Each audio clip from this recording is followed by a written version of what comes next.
Andrew Williamson here. Welcome back to Williamson Education. In recent lessons, we've been examining sentence structure at some length, thinking about the role of the SVO syntax alongside a conversation about passive and active voice. As I have suggested, the passive voice structure might be considered a kind of alteration to the SVO structure, since the actor in a passive voice structured sentence comes at the end of the sentence, while the acted upon object comes at the beginning. As I have been suggesting, the passive voice we studied in the last lesson might be considered not an SVO structure, but more like an OVS structure, object, verb, subject. Now, different grammarians will have different views on whether the passive voice is in fact an object, verb, subject syntax.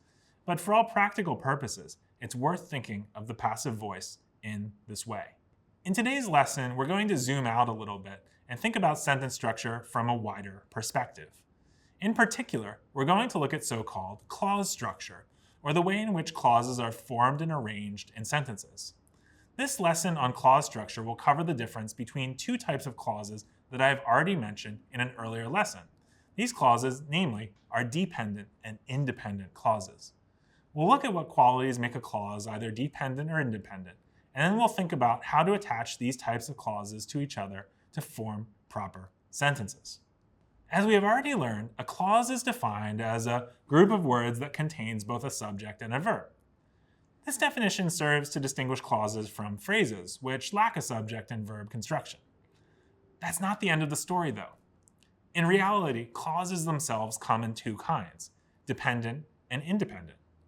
Understanding the difference between the two types of clauses is essential to forming complete sentences that stand on their own as complete thoughts. So let's get down to it. We'll start with independent clauses. What are independent clauses? They are, broadly speaking, groups of words containing subject-verb constructions that can stand on their own as complete thoughts. The term independent clause is in many ways just a fancy way of saying a sentence. Let me give you some examples of independent clauses so that you can see what I mean. Here's one. The English teacher drank the bottle of water. Then he placed it back on the table. Both of these clauses are independent.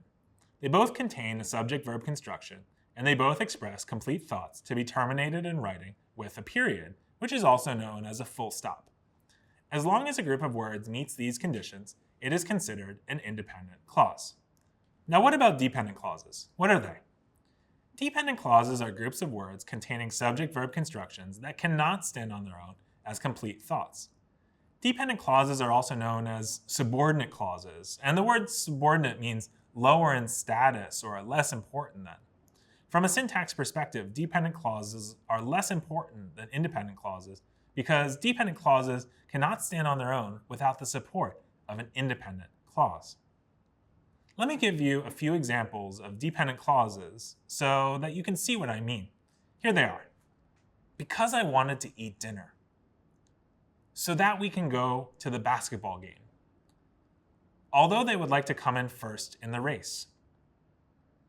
You'll notice something important about each one of these sentences. They all feel like they have something missing. It seems as though there is some essential aspect of the sentences that has not been written or spoken yet. That's because each of these clauses begins with a special kind of conjunction called a subordinating conjunction.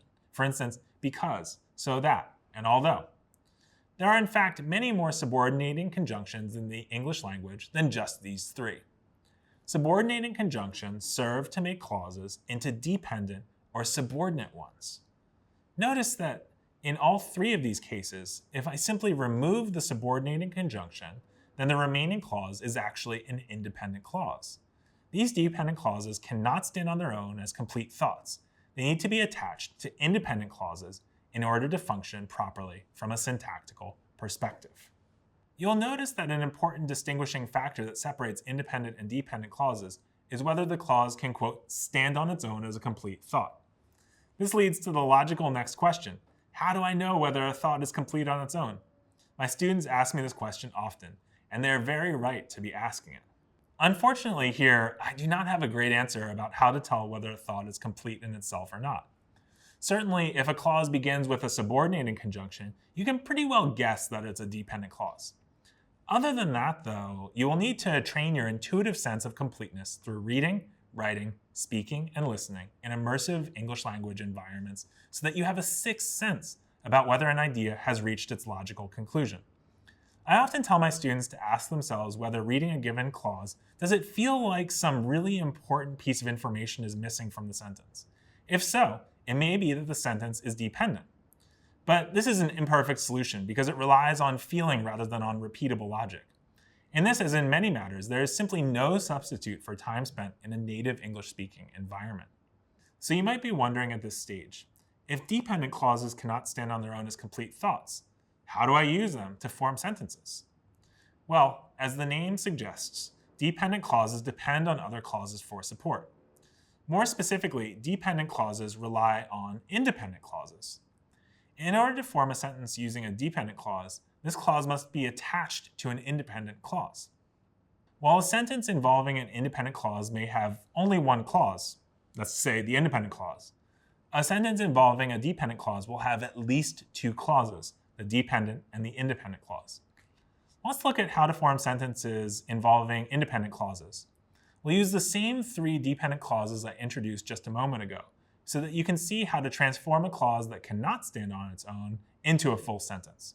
Here's the first one. Because I wanted to eat dinner, I decided to go find some food in the fridge. See what I did there? I have attached an independent clause to the end of the opening dependent clause. Now the sentence expresses a complete thought. Let's look at a second example.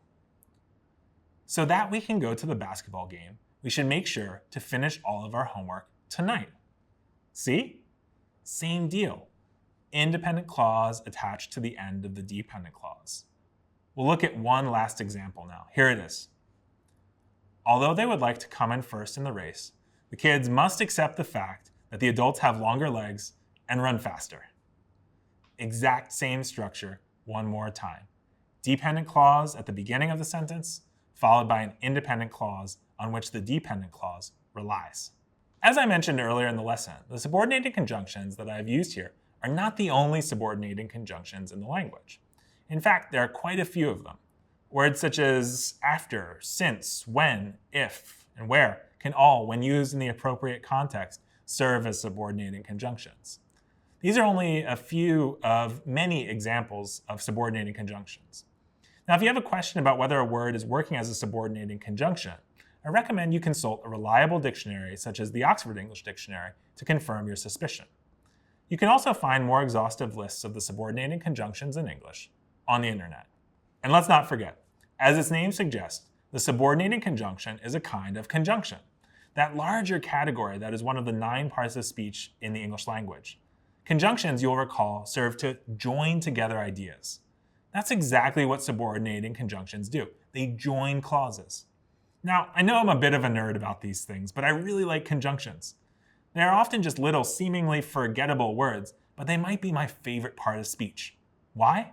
Because conjunctions are connectors. I know it's a bit idealistic of me, but I love the connectors, the joiners, the peacemakers of the English language. In fact, that's what made me fall in love with the English language in the first place. Its ability to connect people all across the world. And that is the essence of what we're doing here in these lessons, strengthening the tool that we all have that allows us to build bridges between people. Again, I know it sounds idealistic of me, and I'm clear-eyed about the fact that there will always be humans who use language to manipulate and exploit rather than to liberate and to empower. That's just the nature of humanity. But with the English language, we have this opportunity for doing good in front of us, this crazy dream of a global common language. I am so excited that we are on this journey toward that global common language together. Well, on that high note, let's call it a day. I'll see you next time, and in the meantime, spread the word.